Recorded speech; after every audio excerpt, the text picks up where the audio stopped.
Selamlar dostlar, hoş geldiniz. Yepyeni bir videoyla daha karşınızdayım. Bugün sizlerle birçok şey konuşacağız. KVK geliyor, KVK'yı konuşacağız. Rakiplerimiz hakkında biraz konuşacağız. Maru dersin 3. günündeyiz. Yağmacı kesiyorum, 3. gündeyim. Fazla fazla AP harcıyorum bayağı. 225k toplamda AP harcamış olacağım etkinlik bittiğinde diye düşünüyorum. Onun dışında Cerolli gelmiş, Cerolli taarruzu gelmiş. Cerolli krizi değil taarruzu gelmiş. Onu bir yapalım istiyorum. Birazcık ondan sohbet edelim. İşte Cerolli'ye şey gelmiş durumda bu arada. Aklahok gelmiş durumda taarruza. Cerolli taarruzu 12 kişiyle yapılıyor. Az bilenler veya hiç bilmeyenler için. 12 kişiyle yapıldığı için çok zor olmuyordu ama şöyle bir şey var. Şu anda Aklahok halihazırda Cerolli krizinde de hani insanların başarısız olabileceği bir bossken, yani yanlış bilmeyen, hani yanlış oynayan birisi çıktığı zaman Ak ve Hok'ta başarısız olabiliyorsunuz. Şimdi 12 kişi giriyorsunuz bu etkinliğe. İlla ki hata yapan birileri olacak ve başarısız olabiliriz. Taarruzda şöyle bir şey vardı. Taarruzda 3 kez yapıyorduk. Yalnız girdim bilerek. Yalnız girme sebebim şöyle oluyor. Cerolli taarruzunda yalnız girdiğiniz zaman ekstradan şey kazanıyorsunuz. XP kazanıyorsunuz. Ekstradan XP kağıdı veriyor. Cehennem modunda 50k'lık falan veriyor diye hatırlıyorum. O yüzden böyle yalnız girdim. Maruders'te 3. gün bayağı hani AP harcadım. Çok da yoruldum. Yani dün bütün gün mesela çok az mola vererek bilgisayar başında veya telefonun başında Maruders kesiyordum. Bayağı yordu. Ama 3000'in üzerinde şu anda kese var. Bayağı bir kutu alacağım. Hedefim 3500 kese yapmak. Umarım elimdeki AP'ye göre ulaşabileceğimiz bir durum olur. Şu an için o kadar geliştiremedim kese durumunu. Ama o yoldayız, yani yakınız. AP yeterse 3500 yapmak istiyorum. 5000 chest açmak istiyorum. 500 chest açmak istiyorum yani size. 500 turuncu kutu açmak istiyorum. Onun için de işte şey gerekiyor. Av av av av. Bir adım yana yürü. Ne olur. Hadi. Yürüdü galiba. Evet. BlueStacks kasıyor böyle efekti falan çok olan etkinliklerde, şey yapıyor. Yürümeyebiliyor. Korkuttu beni az önce. Neyse 500 açmak istiyorum. 9k hasar yiyelim, çok sıkıntı değil. Canımızı bastığımız zaman zaten 10k falan basıyoruz. Boss da ölmek üzere zaten. Onun dışında KVK'da rakibimiz bu sefer 22 oldu.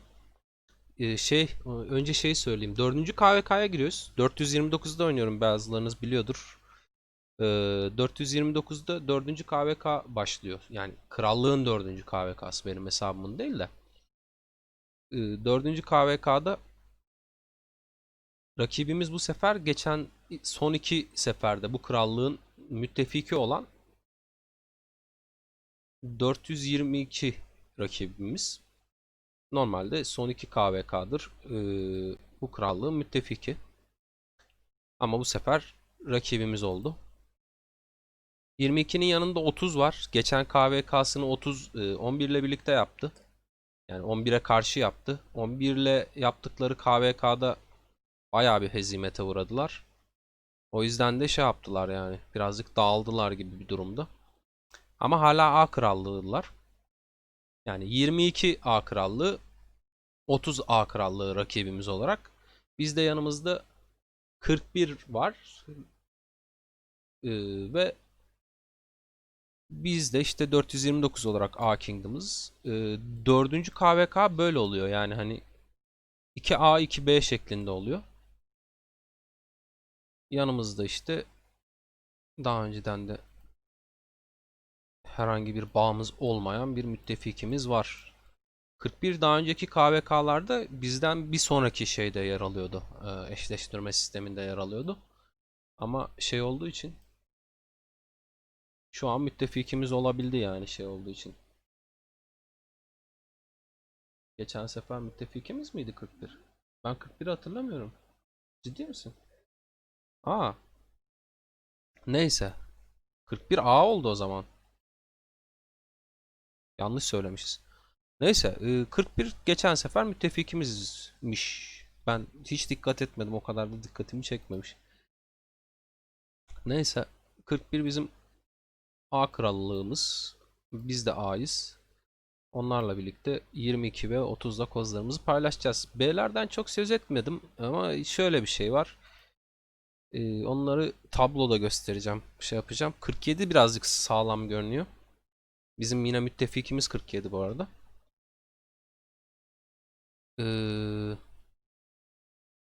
dur bakayım yana bir yürüyelim. 47 pre-KVK'da güzel iş yaptı. Yani şu anda ikinci durumda.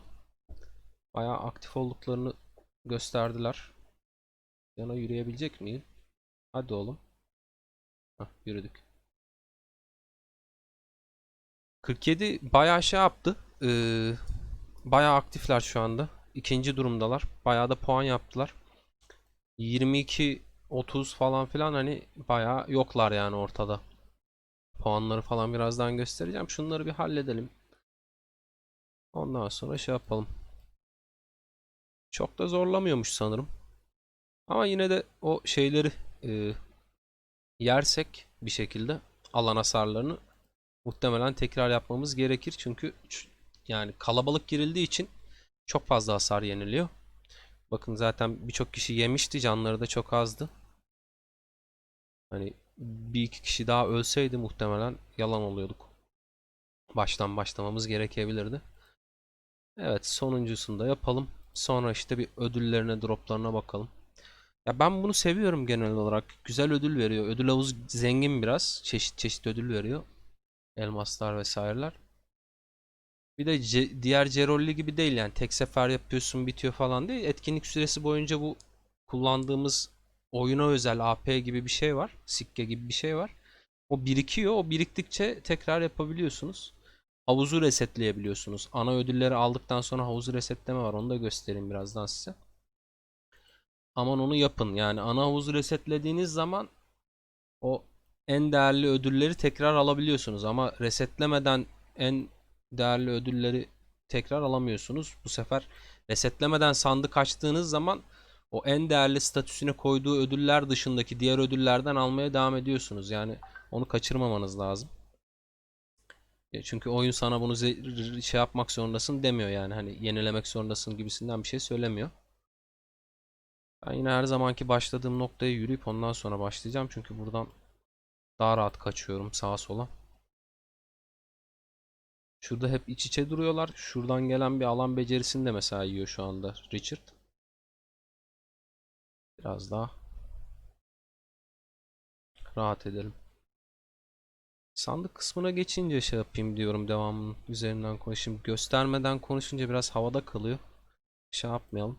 Ha bu arada dostlar umarım iyisinizdir ya. İzmir'deki deprem olayı bayağı sıkıntılı. Umarım sevdikleriniz ve siz güvendesinizdir. Herhangi bir sağlık sorununuz yoktur. Yaralılara da Allah acil şifalar versin diyorum. Zor günler yaşıyoruz. İnşallah hızlıca toparlanırız. Evet. Onayla. Bakalım şu kullan kısmına. Şimdi biz bilet biriktirdik. Sandıktan kullanacağız bunu. Şimdi biz buradan bir sürü elmas vesaire vesaire aldık. Şimdi şunlar değerli ödüller. Şurada daha net gösteriyor. Esas ödüller diye gösterdiği kısım var. Bu esas ödüller bitebiliyor. Yani bu esas ödülleri mesela ben ne kalmış geriye? Esas ödüllerde sadece şu kalmış. 2 tane süvari ekipmanı alacağım. Ondan sonra esas ödüller sıfırlanmış olacak. Esas ödüller sıfırlandıktan sonra hala buradaki kaynaklar vesaireler bir şeyler bitmemiş olabiliyor. Hani tekrar almaya çalışırsanız ki bunları azaltmışlar. Bu etkinlik ilk geldiğinde mesela esas ödüller bitiyordu. Hala biz işte sandık alabiliyorduk mesela. Hani öyle bir şey vardı. Bunu resetlemeden alan arkadaşlar oluyordu. O bayağı sıkıntı. Çünkü en değerli şeyler bunlar. Bunları bitirdiğiniz zaman sandığınızı resetleyebiliyorsunuz. Yeniden sandığı resetleyin. Ödüllerinizden olmayın. Onun dışında yeniden dolunca ben şey yapacağım işte 2 gün 3 günlük bir etkinlik zaten. Hani daha süresi uzun. Doldukça yapacağım. Aman sandığınızı resetlemeyi unutmayın. Öyle bir şey anlatayım size. Bir Marders bakayım sağ soldan. Ondan sonra da birazcık KVK üzerine konuşalım. Oraya doğru yürürken.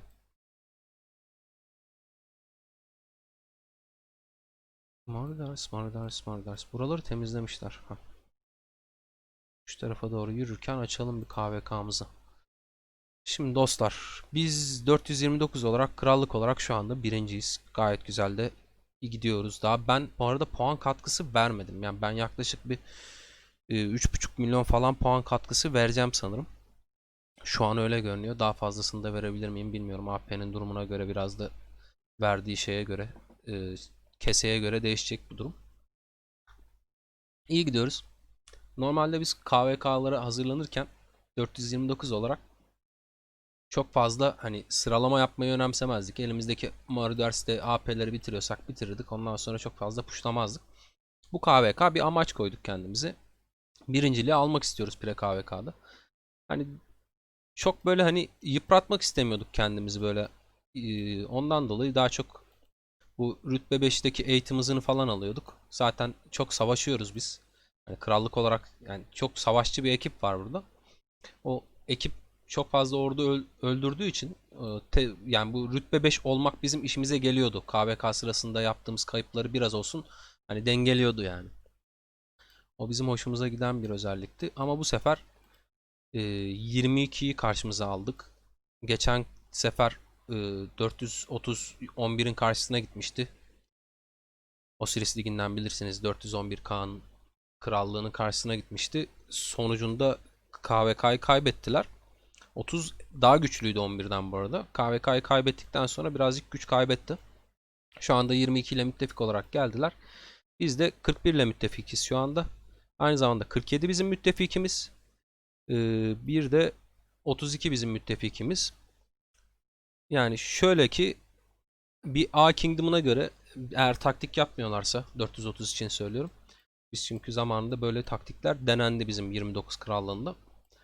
Yani tamamen pre-KVK'yı salıp e, birazcık beklentiyi düşürüp falan savaş alanında direkt yok etmek gibi şeyler yapıldı. Hani eğer bir taktik yapmıyorlarsa şu anda savaşacağımız krallıklar hani iyi bir pre-KVK geçirmiyorlar. 22 çok savaşçı bir krallık. Biz birlikte 2 KVK geçirildi. Hani ilk KVK'da 11 de vardı. Geçtiğimiz 3. KVK'da 22 ile beraberdik sadece. Hani biz 15 ile birlikte eşleşmiştik 3. KVK'da, geçtiğimiz KVK'da. 22-15 ile savaşıyordu. Biz 17 ile savaşmıştık. 17 ile savaşımızı bitirip bir de üstüne 22'ye yardıma gittik falan. Hatta KVK sırasında birinci birlikle 22'nin ikinci birliği yani MBI 1 ile MBI 2 arasında savaş çıktı yani bayağı kavga çıktı. Anlaşmazlık çıktı. MBI 1 savaş sahasından çekildi. MBI 2 tek başına kaldı. 15'te bayağı bir şey yapıyordu. Pushluyordu. Ve hani 15'te ağırlıklı olarak Amerikalı, Avrupalıların falan olduğu bir alandı. Roniler vardı orada. Ronilerin oraya gitmesinden de biraz bahsederiz dedikodu olarak. Neyse 22'yi pushluyorlardı. Çünkü Çin saatine çok uygun bir saat değildi ve 4 yani MBI 1 yani A krallığı birinci birlikleri satmıştı onları. Hatta Ronilerle anlaşma yapmışlar.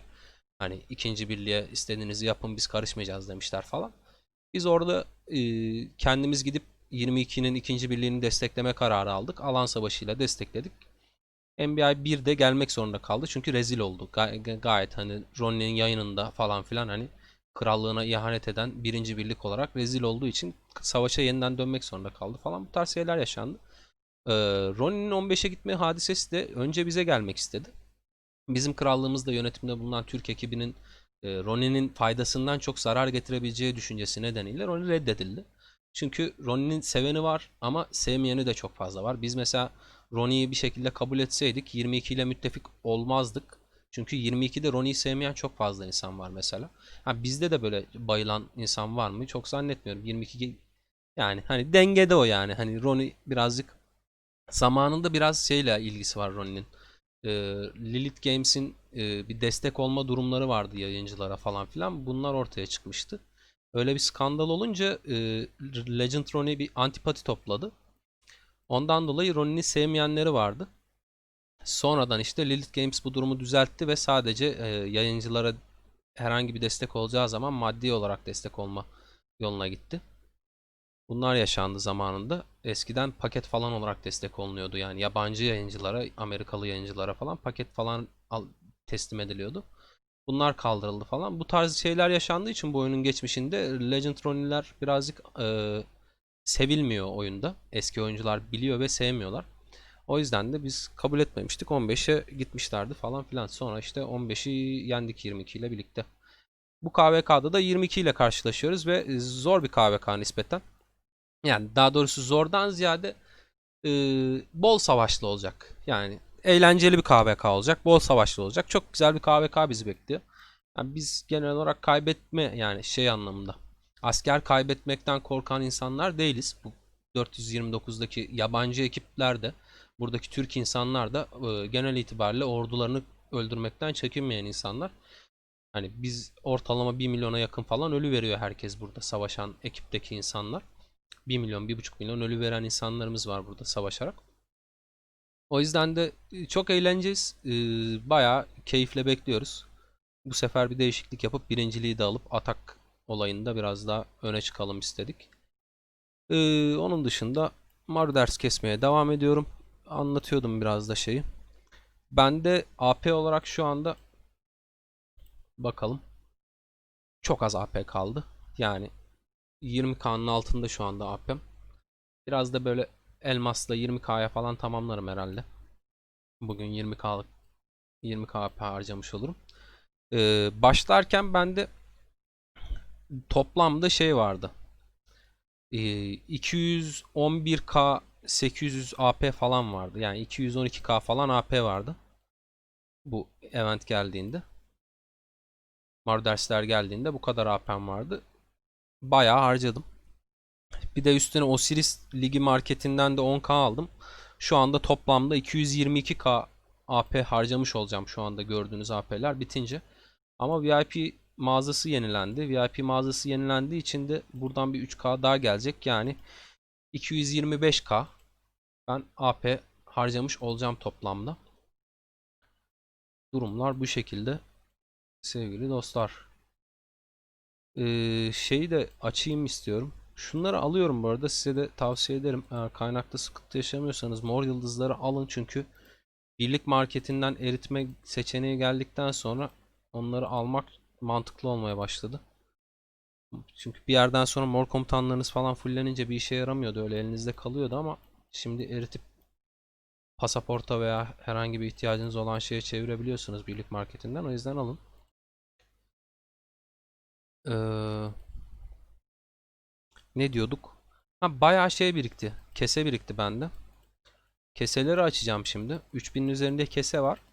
Ama onların sandıklarını şimdi açamayacağım. Çünkü bu videoda o sandıkları tek tek çevirme olayını yaparsam bayağı uzun sürecek ve keyifsiz olacak yani.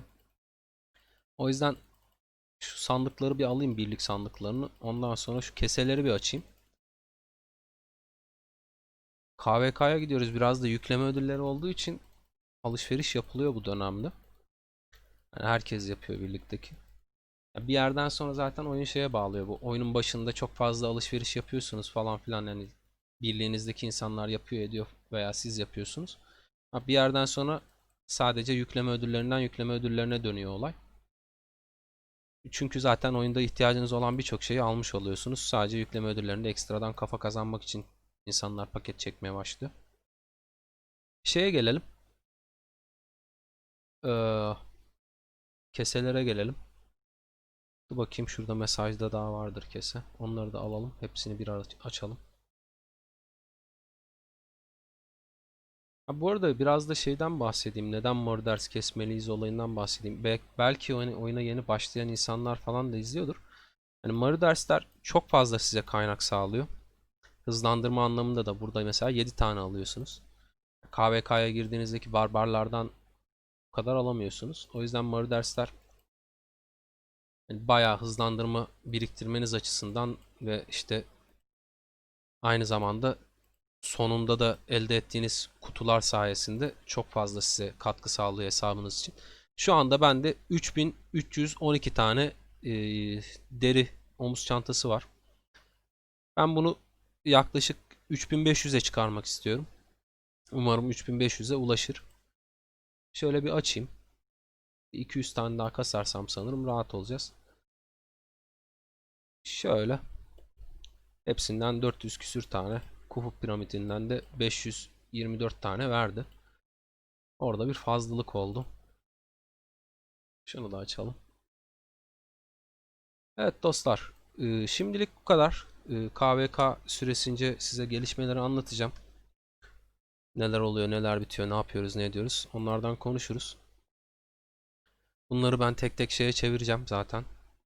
Bir sonraki videoda veya ondan sonraki videoda da falan size kutuları açarım. Neler düşüyor, neler şey yapıyor.